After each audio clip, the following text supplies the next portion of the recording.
यहाँ की काफी सारी महिलाएं दूसरे देशों के लोगों से शादी करती हैं क्योंकि यहाँ लोकल आबादी काफी कम है। आबादी इतनी कम है कि कई बार इंसान देखने के लिए उन्हें ढूंढना पड़ता है। यहाँ पर गिने चुने छोटे छोटे शहर हैं और ज्यादातर इलाका बिल्कुल वीरान है। ये बात सुनने में अजीब लग सकती है, लेकिन जिस देश का नाम हरियाली पर रखा गया हो, वहां पर हरियाली ढूंढना अपने आप में एक मुश्किल काम है। चारों तरफ दूर दूर तक बर्फ ही बर्फ दिखाई पड़ती है। पेड़ पौधे लगभग ना के बराबर हैं और प्रकृति का रंग ज्यादातर सफेद और नीला ही नजर आता है। दोस्तों, ये बहुत ही अनोखा देश है ग्रीनलैंड। अगर नक्शा देखें तो ग्रीनलैंड उत्तरी गोलार्ध में आर्कटिक सर्कल के पास मौजूद है। ये उत्तरी अमेरिका और यूरोप के बीच अटलांटिक महासागर और आर्कटिक महासागर के किनारे बसा हुआ दुनिया का सबसे बड़ा द्वीप है। इसके लगभग 80% हिस्से पर मोटी बर्फ की चादर जमा रहती है। इसीलिए ज्यादातर लोग सिर्फ तटीय इलाकों में रहते हैं। यहाँ जीवन बहुत मुश्किल है, लेकिन सुकून और अपनी परंपराओं के साथ जीना यहाँ के लोगों को बहुत पसंद है। ग्रीनलैंड के लोग अपने अनोखे खानपान के लिए भी जाने जाते हैं। यहाँ एक पारंपरिक डिश बनाई जाती है जिसमें पक्षियों को सील की खाल में भरकर जमीन के नीचे दबा दिया जाता है और महीनों बाद फिर उसे खाया जाता है। ये सुनने में अजीब लगता है, लेकिन ये खाना उनकी संस्कृति का हिस्सा है। ग्रीनलैंड डेनमार्क का हिस्सा होते हुए भी अपना खुद का शासन चला सकता है और यहाँ अपनी स्थानीय संसद रखता है। ग्रीनलैंड की आधिकारिक भाषा कालालिसूत है, जो कि दुनिया की बहुत ही अलग तरह से बोले जाने वाली भाषा है और इसे सीख पाना काफी ज्यादा मुश्किल है। ग्रीनलैंड सच में एक ऐसा देश है जहाँ सन्नाटा, बर्फ और संस्कृति मिलकर एक अलग अनुभव देती है। राजधानी के ज्यादातर लोग इनुइट समुदाय से आते हैं। यहाँ की लगभग 90% आबादी इनुइट है, जिनका प्रकृति के साथ गहरा रिश्ता है। इनके लिए प्रकृति सिर्फ देखने की चीज नहीं, बल्कि जीवन का एक हिस्सा है। समुद्र, बर्फ और जानवर सब इनकी रोजमर्रा के जीवन से जुड़े हुए हैं। यहाँ के लोग मछली पकड़ने, शिकार करने और सील के साथ व्हेल जैसे समुद्री जीवों का मांस खाने में बहुत ज्यादा निपुण होते हैं। ये खाना सिर्फ यहाँ के लोगों का खाना नहीं, बल्कि सदियों पुरानी परंपरा है जो पीढ़ियों से चली आ रही है। आज भी कई परिवार पारंपरिक तरीके से शिकार करके अपना पेट भरते हैं। न्यूयॉर्क शहर की एक खास पहचान है ग्रीनलैंडिक कॉफी। ये कोई साधारण कॉफी नहीं होती। इसमें कॉफी के साथ शराब, कालुआ और ऊपर से व्हिप्ड क्रीम डाली जाती है और परोसते समय इसमें आग लगाई जाती है। ठंडे मौसम में ये कॉफी लोगों को गर्माहट देती है और टूरिस्टों के लिए ये एक अनोखा अनुभव बनती है। न्यूयॉर्क शहर में घूमने वाली सबसे मशहूर जगहों में से एक है ग्रीनलैंड नेशनल म्यूजियम। ये म्यूजियम कॉलोनियल हार्बर के पास मौजूद है और ग्रीनलैंड की पूरी कहानी बयान करता है। यहाँ प्राचीन इनुइट संस्कृति, वाइकिंग्स के समय के अवशेष और आधुनिक ग्रीनलैंड का इतिहास एक ही जगह देखने को मिलता है। ग्रीनलैंड पूरी तरह से आज़ाद देश नहीं है। ये डेनमार्क का हिस्सा है, लेकिन इसे खास तरह की स्वशासन व्यवस्था मिली हुई है। साल 2009 में ग्रीनलैंड को सेल्फ गवर्नमेंट मिला, जिसका मतलब है कि यहाँ की अपनी सरकार और संसद है। शिक्षा, स्वास्थ्य, पुलिस और ज्यादातर आंतरिक मामलों में ग्रीनलैंड खुद ही संभालता है।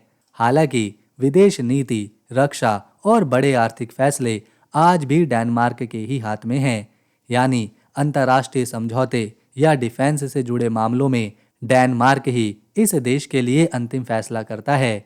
ग्रीनलैंड के लोग डैनिश नागरिक भी माने जाते हैं, इसीलिए इसे अक्सर आधा आज़ाद देश कहा जाता है। इस देश का झंडा, जिसे एरियो सोनेर कहते हैं, 1985 में डिजाइन किया गया था।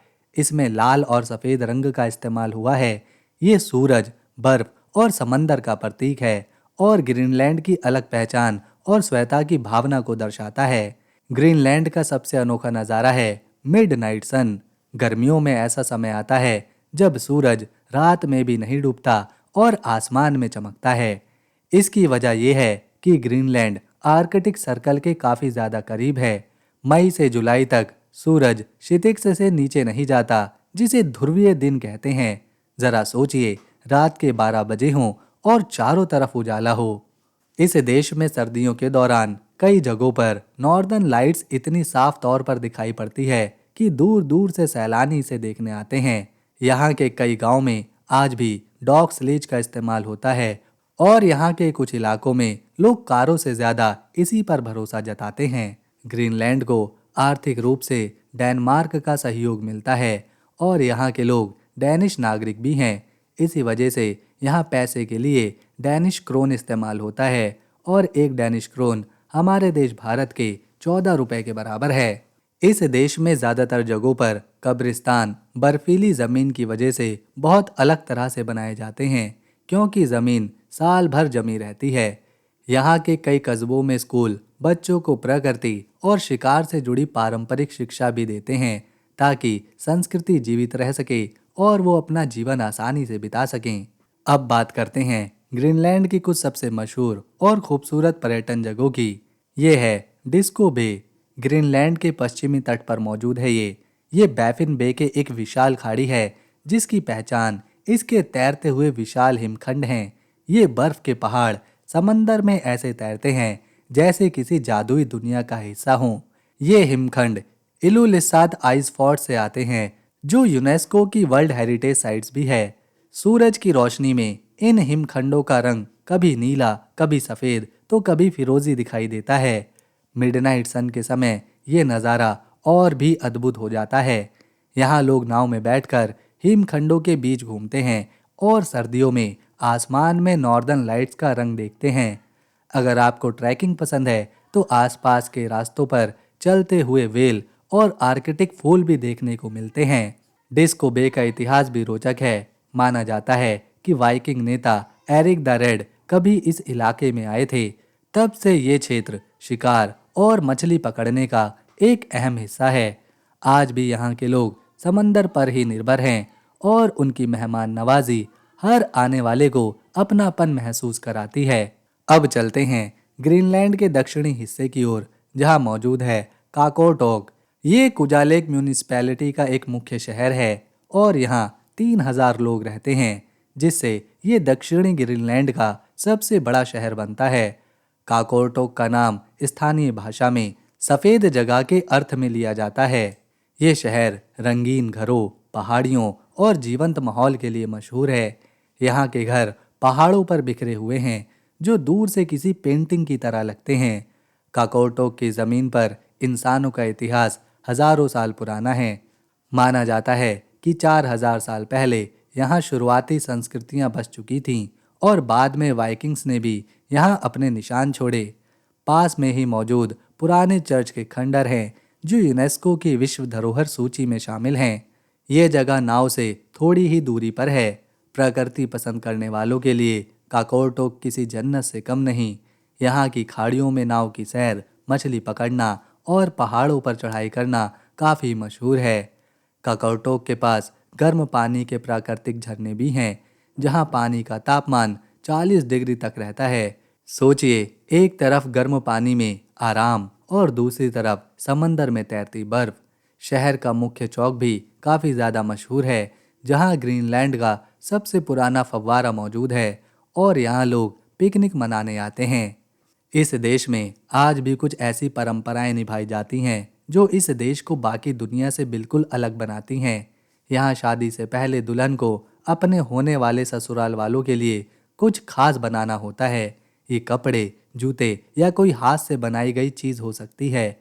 इसका मकसद अपनी कारीगरी, मेहनत और हुनर दिखाना होता है, ताकि ये साबित हो सके कि वो पारंपरिक जीवन के लिए तैयार है।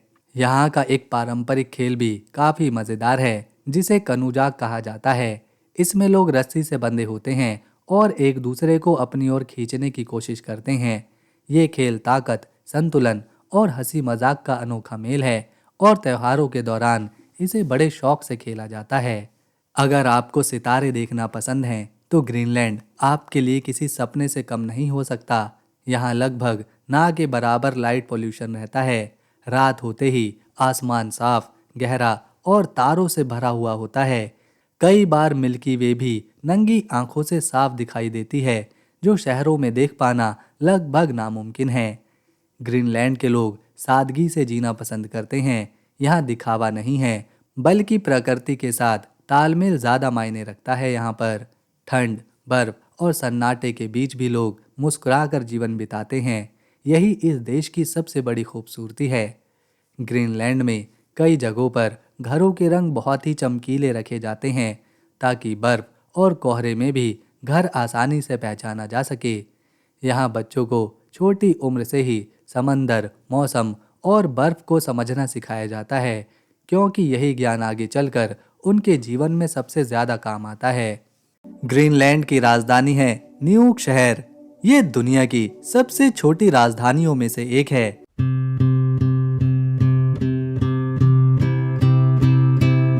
यहाँ पूरे देश की लगभग 1/3 आबादी रहती है। ये शहर इतना ज्यादा उत्तर में मौजूद है कि इसे दुनिया की सबसे उत्तरी राजधानियों में से एक माना जाता है। न्यूक का इतिहास काफी पुराना है। इसे डैनिश और नॉर्वेजियन मिशनरी हैंस एगेदे ने बसाया था और समय के साथ ये ग्रीनलैंड का सबसे अहम सांस्कृतिक और प्रशासनिक केंद्र बना। आज भी यहाँ पुराने और नए जीवन का एक अनोखा मेल देखने को मिलता है। देखने से ही पता चलता है कि यहाँ का मौसम बहुत ही ठंडा रहता है। सर्दियों में कई हफ्तों तक सूरज दिखाई ही नहीं देता, जिसे पोलर नाइट कहा जाता है, जबकि गर्मियों में आधी रात को भी सूरज आसमान में चमकता है, जिसे मिडनाइट सन कहते हैं। राजधानी न्यूक में गिनती की ट्रैफिक लाइट्स हैं और शहर को जोड़ने वाली कोई सड़क नहीं है। एक जगह से दूसरी जगह जाने के लिए लोग नाव, हेलीकॉप्टर या फिर हवाई जहाज का इस्तेमाल करते हैं। दोस्तों, ग्रीनलैंड दुनिया का सबसे बड़ा द्वीप है, लेकिन यहाँ की आबादी सिर्फ 56,000 ही है। यही वजह है कि इसे दुनिया का सबसे कम जनसंख्या घनत्व वाला देश कहा जाता है। यहाँ 1 वर्ग किलोमीटर में 0.14 लोग ही रहते हैं। कई इलाकों में तो इंसान देखने के लिए दूर दूर तक नजर दौड़ानी पड़ती है। अमेरिका ग्रीनलैंड पर भी अपना कब्जा जमाना चाहता है और 2019 में तो अमेरिका ने इसे खरीदने की बात भी करी थी, लेकिन डेनमार्क ने इसे ठुकरा दिया। दरअसल ग्रीनलैंड की बर्फ के नीचे बेशुमार रेयर अर्थ मिनरल्स, तेल, गैस, यूरेनियम और सोना मौजूद है और यहाँ पर बर्फ धीरे धीरे पिघल रही है, जिस वजह से इस खजाने तक पहुंचना और आसान हो जाता है। इसके अलावा आने वाले समय में आर्कटिक समंदर का रास्ता बहुत ही अहम होने वाला है और अमेरिका नहीं चाहता कि रूस और चीन यहाँ पर अपना दबदबा कायम कर सकें। इसीलिए अमेरिका लगातार ग्रीनलैंड पर दबाव बना रहा है और हाल ही में अमेरिका के राष्ट्रपति ट्रंप ने इसी वजह से यूरोप के 8 देशों पर टैरिफ लगाने की बात करी है। दोस्तों, क्या अमेरिका को ग्रीनलैंड का हिस्सा होना चाहिए या फिर नहीं? आप कमेंट में जरूर बताना।